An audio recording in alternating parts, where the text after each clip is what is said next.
క్షణక్షణ పోరాటం కనకన ప్రజాపక్షం జనజనిక్ న్యూస్ కి స్వాగతం. ముందుగా హెడ్లైన్స్. మదనపల్లె ఫైల్స్ దగ్ధం కేసు చేతనైతే సిబిఐ చేత కూడా దర్యాప్తు చేసుకోమని సీఎం చంద్రబాబుకు మాజీ మంత్రి పెద్దిరెడ్డి సవాల్. ప్రజలకిచ్చిన ఎన్నికల హామీలు వాగ్దానాలు అమలు చేయలేకే చంద్రబాబు కేసులు చింతకాయలంటూ చీప్ ట్రిక్స్ కు పూనుకుంటున్నాడు. ఇంత అసంబద్ధంగా కేసుల దర్యాప్తా అంటూ ఆశ్చర్యం వ్యక్తం చేసిన పెద్దిరెడ్డి 100 నియోజకవర్గాలలో పోటీ చేసిన వైసీపీ ఎమ్మెల్యే ఎంపీ అభ్యర్థులు మాయం. గతంలో తిరుగులేని శక్తిగా భ్రమించిన పార్టీ నేడు అసలు వాస్తవం చూసి అయోమయం. డీలిమిటేషన్ ద్వారా మరో 50 అసెంబ్లీల పెంపు. నాయకత్వాన్ని పటిష్టపరచకపోతే పార్టీ గల్లంతే. వైసీపీ అధినేత జగన్ కు సవాల్గా మారిన ఈ 5 ఏళ్లు. మైనర్ బాలికను గాయపరిచిన కేసులో ముద్దాయికి 7 ఏళ్లు జైలు శిక్ష. మదనపల్లె చంద్ర కాలనీకి చెందిన పుల్లా రమేష్ అలియాస్ తిరుపతికి శిక్ష ఖరారు. చిత్తూరు ఫోక్సో కోర్టు న్యాయమూర్తి శ్రీమతి ఎన్ శాంతి తీర్పు. 7 ఏళ్ల కేసులో నేడు వెలువడిన తీర్పు. ఇక డీటెయిల్స్ చూస్తే మదనపల్లె ఫైల్స్ దగ్ధం కేసు చేతనైతే సిబిఐ చేత కూడా దర్యాప్తు చేసుకోమని సీఎం చంద్రబాబుకు మాజీ మంత్రి పెద్దిరెడ్డి సవాల్. ప్రజలకిచ్చిన ఎన్నికల హామీలు వాగ్దానాలు అమలు చేయలేకే చంద్రబాబు కేసులు చింతకాయంటూ చీప్ ట్రిక్స్ కు పూనుకుంటూ ఉన్నాడని తన చిరకాల రాజకీయ ప్రత్యర్థి చంద్రబాబు మీద పెద్దిరెడ్డి మండిపడ్డారు. ఇంత అసంబద్ధంగా కేసుల దర్యాప్తు అంటూ పెద్దిరెడ్డి ఆశ్చర్యం వ్యక్తం చేస్తున్నారు. మదనపల్లె ఫైల్స్ దగ్ధం కేసుకు సంబంధించి తన ప్రమేయం ఏమీ లేదని మాజీ మంత్రి పెద్దిరెడ్డి తేల్చి చెప్పారు. సబ్ కలెక్టర్ ఆఫీసులో జరిగిన ఫైళ్ల దగ్ధం కేసుకు సంబంధించి తన ప్రమేయం ఉన్నట్లు సాక్ష్యాలను వెలికితీసి రుజువు చేయాలని పెద్దిరెడ్డి రాష్ట్ర ప్రభుత్వానికి సవాల్ చేశారు. మచ్చలేని తన సుదీర్ఘ ప్రజా జీవితాన్ని గుర్తు చేసిన పెద్దిరెడ్డి ఈ కేసుకు సంబంధించి ఎటువంటి విచారణైనా ఎదుర్కొంటా అన్నారు. కక్ష సాధింపు రాజకీయాలతో తన మీద బురద చల్లేకి సీఎం చంద్రబాబు ఇలాంటి పక్కదోవ పట్టించే పనులు చేస్తున్నారని తన చిరకాల రాజకీయ ప్రత్యర్థి చంద్రబాబు మీద పెద్దిరెడ్డి విరుచుకుపడ్డారు. ఎటువంటి ఆధారాలు లేకుండా సీఎం ఆయన మంత్రులు తన ప్రతిష్టను మంట కలుపుతున్నారని ఆయన మండిపడ్డారు. మదనపల్లె సబ్ కలెక్టర్ కార్యాలయంలో దగ్ధమైన ఫైల్స్ అన్ని రెవెన్యూకు సంబంధించిన అన్ని కీలక స్థాయిలో దొరుకుతాయని చెప్పిన మాజీ మంత్రి పెద్దిరెడ్డి దగ్ధమైన ఫైళ్లకు సంబంధించిన సమాచారాన్ని తాము తిరిగి పునరుద్ధరించగలిగామని అధికారులు చెబుతున్నారు. ఇక కుట్ర కోణంలో ప్రభుత్వం చేసే దర్యాప్తు ఏంటి, దాని విశ్వసనీయత ఏ పాటిది అనేది ఇట్టే అర్థమవుతుందని పెద్దిరెడ్డి పేర్కొన్నారు. రాష్ట్ర ప్రభుత్వం ఈ కేసును చేతనైతే సిబిఐకు అప్పగించినా తను భయపడేది లేదని ఆయన తేల్చి చెప్పారు. గతంలో చంద్రబాబు హయాంలో జరిగిన గోదావరి పుష్కరాల తొక్కిసలాటకు సంబంధించిన దర్యాప్తు తీరు తదితరాలు పరిశీలిస్తే కేసుల దర్యాప్తులో రాష్ట్ర ప్రభుత్వం ఎంత అసంబద్ధంగా వ్యవహరిస్తుందో అర్థమవుతుందని పెద్దిరెడ్డి విమర్శించారు. టీడీపీకి మద్దతిచ్చే ఎల్లో మీడియాను ఉద్దేశించి మాట్లాడిన పెద్దిరెడ్డి వారిపైన చట్టబద్ధమైన చర్యలు తీసుకొనగలిగానని హెచ్చరించారు. గత 15 రోజులుగా ఒక వర్గం మీడియా టీవీ డిబేట్లు పెట్టి తన మీద బురద జల్లుతూ తన పరువు ప్రతిష్టలను దెబ్బతీస్తోందని అన్నారు.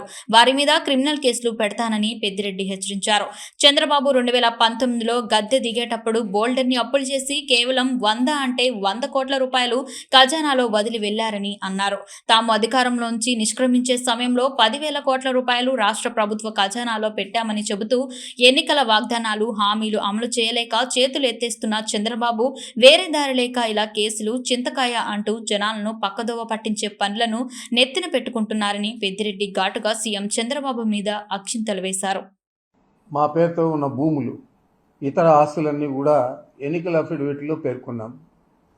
అఫిడవిట్లో పేర్కొన్న ఆస్తులు తప్ప మాకు ఏ ఆస్తులు కూడా లేవు. మరి మదనపల్లి కేసుకు సంబంధించి సిఐడికి అప్పగించినా సిబిఐకి అప్పగించినా నాకు ఇబ్బంది లేదు.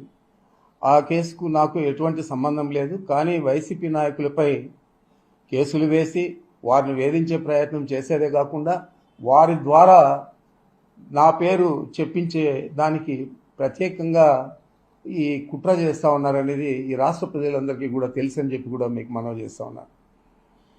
గతంలో పుష్కరాల్లో చనిపోయారు చంద్రబాబు ఆధ్వర్యంలో. ఈ మధ్య ఎలక్షన్ అయిన తర్వాత చాలామందిని అతి దారుణంగా హత్యలు చేశారు. మరి చాలామంది చిన్న పిల్లలందరినీ కూడా మానభంగం చేశారు. మరి ఈ వీటిల్లో వేగవంతంగా మీ ప్రభుత్వం పనిచేసిందా? మరి ఏదో అక్కడ రికార్డులు గాలిపోయినాయి, అత్యవసరంగా పోవాలని చెప్పి హెలికాప్టర్ ద్వారా డీజీపీని పంపించి దీని మీద ఒక పెద్ద ఇది కేసు చాలా ప్రమాదం, ఇది ఈ రాష్ట్రం అంతా కూడా కూలిపోతుంది అని చెప్పే లెక్కలో మీరు చేశారు. ఏ రోజు కూడా మేము 50 సంవత్సరాల నుంచి రాజకీయాల్లో దాదాపు 74 నుంచి విద్యార్థి రాజకీయాల్లో, ఆ తర్వాత ప్రత్యక్ష రాజకీయాల్లో ఎప్పుడు కూడా డీజీపీ హెలికాప్టర్ ద్వారా ఏదో ఆఫీసులో తగలబడిందంటే పరిగెత్తిన పరిస్థితులు ఎక్కడ కూడా లేవు. ఈరోజు మీరంతా కూడా దీన్ని రాజకీయ రంగు పులుమల్ల ఈ కేసుకు దాంట్లో మమ్మల్ని ఇరికించాలా అనే దీంతో అత్యుత్సాహంతో మీరు డీజీపీని పంపించి ఇదంతా కూడా చేయడం జరిగింది. ఇది పెద్ద స్కెచ్ మీరు చేసింది, చంద్రబాబు నాయుడు గారు చేసిందని చెప్పి చెప్పక తప్పదు. మరి ఏది ఏమైనా కూడా ఈ కుట్రలన్నీ ఎదుర్కొంటాం, ఈ కేసులన్నీ కూడా ఎదుర్కొంటాం. ఖచ్చితంగా ఈ రాష్ట్ర ప్రజలకు ఇవన్నీ కూడా తప్పుడు కేసులు అని చెప్పి నిరూపించే విధంగా మేము కృషి చేస్తాం. మరి దారుణంగా ఈ 10-15 రోజులు కొన్ని మీడియా ఛానళ్ళు, కొన్ని పత్రికలు అతి దారుణంగా క్యారెక్టర్ అసోసినేషన్ చేసి మమ్మల్ని అందరినీ కూడా రాజకీయంగా భ్రష్టు పట్టించే విధంగా ఎంపీడీఓపై జిల్లా కలెక్టర్కు ఫిర్యాదు చేసిన పెద్దతిప్ప సముద్రం స్థానిక వైసీపీ ప్రజాప్రతినిధులు, ఎంపీపీ, ఎంపీటీసీలు, సర్పంచులు పెద్దతిప్ప సముద్రం మండల సర్వసభ్య సమావేశం జరగకుండా అడ్డుకుంటున్న టీడీపీ మూకలపై చర్యలు తీసుకోవాలని కోరారు. పెద్దతిప్ప సముద్రంలో మండల సర్వసభ్య సమావేశం జరగకుండా టీడీపీ మూకలకు స్థానిక ఎంపీడీఓ వంత పాడుతున్నారని వారు జిల్లా కలెక్టర్కు ఫిర్యాదు చేశారు. భయానక వాతావరణం కల్పించి శాంతి భద్రతల సమయంలో సృష్టిస్తున్న టీడీపీ మూకలపై చర్యలు తీసుకోవాలని కోరారు. పోలీసులు ఎంపీడీఓ ఫిర్యాదు చేస్తే సమావేశం జరిగేలా భద్రత కల్పిస్తామంటున్న ఎంపీడీఓ ముందుకు రావడం లేదని ఫిర్యాదులు తెలిపారు. మండల సర్వసభ్య సమావేశం నిర్వహించి అభివృద్ధి సహకరించాలని కలెక్టర్ను వేడుకొన్న ప్రజాప్రతినిధులు. మదనపల్లె సర్వజన బోధనాస్పత్రి వద్ద ధర్నా. జీతాలు చెల్లించకుండా గురువారం ఉదయం మదనపల్లె సర్వజన బోధనాస్పత్రిలో పనిచేసే కార్మికులు ధర్నా నిర్వహించారు. ఈ కార్యక్రమం ఐటీయూసీ కార్మిక నేత జి కృష్ణమూర్తి ఆధ్వర్యంలో జరిగింది.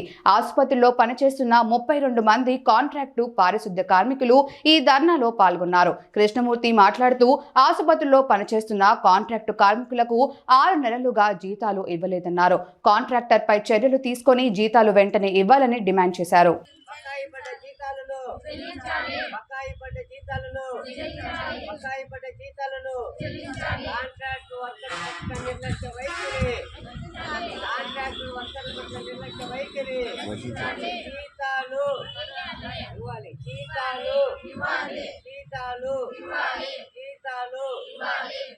వలసపల్లి నవోదయ విద్యాలయాల్లో 6వ తరగతిలో ప్రవేశాలకు అర్హులైన విద్యార్థులు దరఖాస్తు చేసుకోవచ్చు. ఉమ్మడి చిత్తూరు జిల్లా మదనపల్లె వలసపల్లె నవోదయ స్కూల్లో 2025-26 విద్యా సంవత్సరంలో 6వ తరగతి ప్రవేశానికి అర్హులైన విద్యార్థులు దరఖాస్తు చేసుకోవాలని ప్రిన్సిపల్ గోవిందరావు తెలిపారు. ఈ మేరకు గురువారం ఓ ప్రకటన విడుదల చేశారు. ప్రస్తుతం 5వ తరగతి చదువుతున్న విద్యార్థులు అర్హులని పేర్కొన్నారు. ప్రభుత్వ గుర్తింపు పొందిన పాఠశాలల్లో చదువుతుండాలని వెల్లడించారు. ఉమ్మడి చిత్తూరు జిల్లాలో నివసిస్తున్న వారై ఉండాలని, 2013 మే 1 నుంచి 2015 జూలై 31 లోపు పుట్టిన పిల్లలు అర్హులని పేర్కొన్నారు. సెప్టెంబర్ 16లోగా దరఖాస్తు చేసుకోవాలన్నారు. మరిన్ని వివరాలకు www.navodaya.gov.in వెబ్సైట్ను పరిశీలించాలని కోరారు. మడికయ్యేల శివాలయంలో ఘనంగా నాగుల ప్రతిష్ఠ. హాజరైన టీడీపీ సీనియర్ నేత మార్పురి సుధాకర్ నాయుడు. పట్టణంలోని శ్రీ యోగ భోగేశ్వర స్వామి ఆలయంలో నాగుల చవితిని పురస్కరించుకొని గురువారం మంత్రోచ్చరణాల మధ్య సాంప్రదాయబద్ధంగా నాగుల ప్రతిష్టను అత్యంత వైభవంగా నిర్వహించారు. ఈ కార్యక్రమానికి మార్పూరి సుధాకర్ నాయుడు కుటుంబ సభ్యులు నాగుల విగ్రహాలను ఆలయానికి వితరణగా అందజేశారు. ఆలయ ప్రదాత అర్చకులు విశ్వేశ్వర శర్మ ఈ ఆధ్యాత్మిక కార్యక్రమానికి శ్రీకారం చుట్టారు. పెద్ద ఎత్తున భక్తాదులు హాజరు కావడంతో ఎంతో విశిష్టత కలిగిన నాగుల ప్రతిష్టను అత్యంత వైభవంగా నిర్వహించారు. ఈ సందర్భంగా విగ్రహాల దాత మార్పూరి సుధాకర్ నాయుడు మాట్లాడుతూ ఎంతో ఘన చరిత్ర ఉన్న మడికయ్యల శివాలయంలో నాగుల విగ్రహాలను ప్రతిష్ఠించడం ఎంతో శుభ పరిణామమన్నారు. ఎంతో నమ్మకంతో భక్తి భావంతో ఆలయానికి వచ్చే భక్తుల సౌకర్యార్థం ఆలయంలో అన్ని సౌకర్యాలు కల్పిస్తున్నామన్నారు. నాగుల విగ్రహాలను ప్రతిష్ఠించడంతో ఆలయానికి భక్తుల సంఖ్య పెరుగుతుందన్నారు. ఈ కార్యక్రమంలో శ్రీలత, డాక్టర్ మురళీధర్, డాక్టర్ శ్రీదేవి, విజయశ్రీ అధిక సంఖ్యలో భక్తాదులు పాల్గొన్నారు. వైసీపీకి దూరంగా ఎన్నికల్లో ఓడిన ఎంపీ, ఎమ్మెల్యే క్యాడెట్లు నిన్న మొన్నటి వరకు ఇంకా చెప్పాలంటే సాధారణ ఎన్నికలకు ముందు వరకు ఆంధ్రప్రదేశ్లో వైసీపీకి తిరుగులేదు. ఆ పార్టీ సంస్థాగతంగా తిరుగులేని రాజకీయ శక్తిగా ఉంది.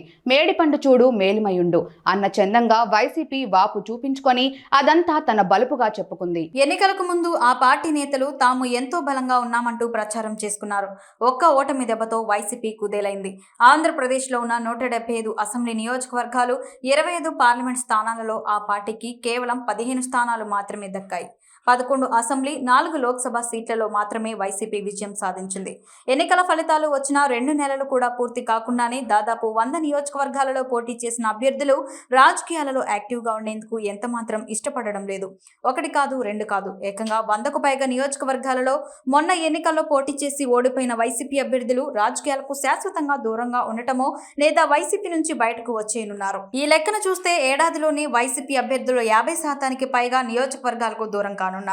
అదే జరిగితే ఇన్ని నియోజకవర్గాలలో వైసీపీకి తీవ్రమైన నాయకత్వ సమస్య ఎదురుకానుంది. ఇది జగన్ కు పెను సవాలు లాంటిది. పైగా వచ్చే ఎన్నికల నాటికి ఏపీలో నియోజకవర్గాల పునర్విభజన జరిగి కొత్తగా 50 నియోజకవర్గాలు ఏర్పడనున్నాయి. ఖాళీ అయిన 100 నియోజకవర్గాలకు తోడు కొత్తగా మరో 50 నియోజకవర్గాలలో అభ్యర్థులను వెతుక్కోవడం అంటే జగన్ కు చాలా పెద్ద సవాల్ లాంటిదని చెప్పాలి. మైనర్ బాలికను గాయపరిచిన కేసులో ముద్దాయికి 7 సంవత్సరాల కారాగార శిక్ష, 1000 రూపాయలు జరిమానా విధించిన చిత్తూరు ఫోక్సో కోర్టు న్యాయమూర్తి Srimathi N Shanthi. Madanapalle 2 town police station crime number 62/2017 కేసుకు సంబంధించి సదరు సంవత్సరంలో మదనపల్లి పట్టణం చంద్ర కాలనీకి చెందిన పుల్లా రమేష్ అలియాస్ తిరుపతి 41 సంవత్సరాలు, తండ్రి పేరు లేట్ వెంకటయ్య, ఇదే ప్రాంతానికి చెందినటువంటి 3 సంవత్సరాల మైనర్ బాలికను గాయపరిచిన కేసులో అప్పటి దర్యాప్తు అధికారి సర్కిల్ ఇన్స్పెక్టర్ హనుమంతు నాయక్ కేసును విచారించి ముద్దాయిని అరెస్ట్ చేసి దర్యాప్తు చేయడం జరిగిందని, సదరు కేసును ఇప్పుడు స్పెషల్ పబ్లిక్ ప్రాసిక్యూటర్ శ్రీమతి శైలజ కేసును ఫిర్యాదు తరపున వాదించగా పూర్వపరాలను పరిశీలించిన న్యాయమూర్తి ముద్దాయిలు పుల్లా రమేష్ అలియాస్ తిరుపతికి 7 సంవత్సరాల జైలు శిక్ష మరియు 1000 రూపాయల జరిమానా విధించడం జరిగిందని సీఐ తెలిపారు. ఈ సందర్భంగా కోర్ట్ లైసెన్స్ ఆఫీసర్ అయిన head constables Rishyendra Babu, Sriharibabu Naik, Sri Sai Sudhakar, constable రెడ్డప్పలను ఎస్పీ, డిఎస్పీ అభినందించినట్టు సీఐ తెలిపారు. ప్రఖ్యాత ఇంజనీరింగ్ కళాశాల మెట్స్ ఇంజనీరింగ్ లో ఎలక్ట్రికల్ అండ్ ఎలక్ట్రానిక్స్ ఇంజనీరింగ్ విభాగం వారు ఇంటర్వ్యూలను ఎలా ఎదుర్కోవాలి అనే అంశంపై అతిథి ఉపన్యాసంను ఏర్పాటు చేశారు. ఈ కార్యక్రమానికి ముఖ్య అతిథిగా కళాశాల పూర్వ విద్యార్థి Ravindranath Savali, transformation coach, agile master, Societe Generale Bengaluru పాల్గొన్నారు. ఈ కార్యక్రమంలో ఆయన మాట్లాడుతూ ప్రస్తుతం ప్రతి విద్యార్థికి ఇంటర్వ్యూను ఎలా ఎదుర్కోవాలనేది గొప్ప ఛాలెంజ్ గా ఉందన్నారు. ప్రతి ఇంటర్వ్యూలో కూడా విద్యార్థికి తన రెజ్యూమ్ ముఖ్యమన్నారు. ప్రస్తుతం ప్రతి ఒక్క ఉద్యోగ అవకాశం గురించి మరియు కంపెనీల గురించి సోషల్ మీడియా అయిన లింక్డ్ ఇన్ లో పొందపరచడం జరుగుతుందని వివరించారు. ప్రతి విద్యార్థికి తమ ప్రొఫైల్ ద్వారా లింక్డ్ ఇన్ అకౌంట్ లో ఖాతాను సృష్టించడం చాలా ముఖ్యమన్నారు. ప్రతి ఒక్క కంపెనీ వారు లింక్డ్ ఇన్ లో గల విద్యార్థుల ప్రొఫైల్ ను చూస్తారని, కావున ప్రతి విద్యార్థికి ఇది చాలా అవసరమన్నారు. విద్యార్థులు ఇంటర్వ్యూలో సాఫ్ట్ స్కిల్స్, కమ్యూనికేషన్ పెంపొందించుకోవాలన్నారు. విద్యార్థులు ముఖ్యంగా తమ లక్ష్యాన్ని ఎలా కనుగొనాలి, ప్రీ ఇంటర్వ్యూ ప్రిపరేషన్, ఇంటర్వ్యూలకు హాజరయ్యే సాంప్రదాయ పద్ధతి, ఇంటర్వ్యూను ఛేదించడానికి ఆధునిక పద్ధతి, మీరు పనిచేయబోయే సంస్థ గురించి జ్ఞానాన్ని పెంచుకోవడం వంటివి చాలా అవసరమన్నారు. ఈ కార్యక్రమంలో డాక్టర్ ఏవి పవన్ కుమార్, విభాగాధిపతి వెంకటేష్, సహాయ ఆచార్యులు, ఈఈఈ విభాగం అధ్యాపకులు మరియు విద్యార్థులు పాల్గొన్నారు. వార్తలు ముగించే ముందు హెడ్లైన్స్ మరోసారి. మదనపల్లె ఫైల్స్ దగ్ధం కేసు చేతనైతే సిబిఐ చేత కూడా దర్యాప్తు చేసుకోమని సీఎం చంద్రబాబుకు మాజీ మంత్రి పెద్దిరెడ్డి సవాల్. ప్రజలకిచ్చిన ఎన్నికల హామీలు, వాగ్దానాలు అమలు చేయలేకే చంద్రబాబు కేసులు చింతకాయలంటూ చీప్ ట్రిక్స్ కు పూనుకుంటున్నాడు. ఇంత అసంబద్ధంగా కేసుల దర్యాప్తా అంటూ ఆశ్చర్యం వ్యక్తం చేసిన పెద్దిరెడ్డి.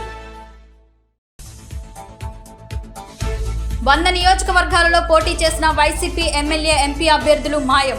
గతంలో తిరుగులేని శక్తిగా భ్రమించిన పార్టీ నేడు అసలు వాస్తవం చూసి అయోమయం. డీలిమిటేషన్ ద్వారా మరో 50 అసెంబ్లీల పెంపు. నాయకత్వాన్ని పటిష్టపరచకపోతే పార్టీ గల్లంతే. వైసీపీ అధినేత జగన్ కు సవాల్గా మారిన ఈ 5 ఏళ్లు.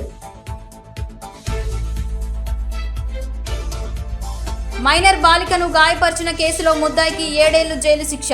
మదనపల్లె చంద్ర కాలనీకి చెందిన పుల్లా రమేష్ అలియాస్ తిరుపతికి శిక్ష ఖరారు. చిత్తూరు ఫోక్సో కోర్టు న్యాయమూర్తి శ్రీమతి ఎన్ శాంతి తీర్పు. 7 ఏళ్ల కేసులో నేడు వెలువడిన తీర్పు. క్షణక్షణ పోరాటం, కనకన ప్రజాపక్షం, జనసైనిక్ న్యూస్ ఇంతటితో సమాప్తం. తిరిగి రేపటి బులెటిన్లో మళ్ళీ కలుద్దాం. అంతవరకు సెలవు. నమస్కారం.